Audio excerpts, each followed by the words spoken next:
তো আবারও ভিডিও করতে চলে আসলাম। ভিডিওতে একটু নিজেকে দেখালাম। এই জায়গাটা ছাড়তেই মন চাচ্ছিল না আমার। এরপর একটার পর ভিডিও শুরু করলাম। এগুলো হচ্ছে মূলত দিনের বেলা ভিডিও, আমি এখানে অ্যাড করে দিছি সন্ধ্যা হওয়ার ভিডিও। এখন হচ্ছে সন্ধ্যা হওয়ার ভিডিও, মানে সন্ধ্যার এই মোমেন্টটা দেখে, বাতাস দেখে আমার বোন তো নাচানাচি, সমুদ্রের পানিও ভয় পাচ্ছে, সেজন্য যাইতে যাচ্ছে না। এরপর আমিও ওই যে একটা ভাইরাল রিলিক্স আছে, never be never be never be, সেরকম ঘটনা তেমন হচ্ছে। আশেপাশে খুব শান্ত পরিবেশ, চারিদিকে বাতাস।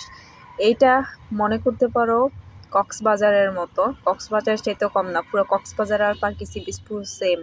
সূর্যোদয় আসলে অনেক সুন্দর ছিল। তারপর নিজে একটা হাড় আঁকলাম। আমি তো সিঙ্গেল মানুষ, তাই ভাবিও না যে কারো নাম লিখবো, তাই শূন্য একটা দিয়ে শূন্য একটার মধ্যে পাই বা রুটের মতো, রুট না পাই, এটা কি বলে জিরো না কি একটা আঁকছি। আচ্ছা যাই হোক, আমি পড়ালেখা অঙ্কতে তো ভালো না। এরপর আমার বোন উড়াদুরা নাচতে ছিল। তো এভাবেই পার্কি সি বিচের ভিডিওটা শেষ হলো বাদাম খাওয়ার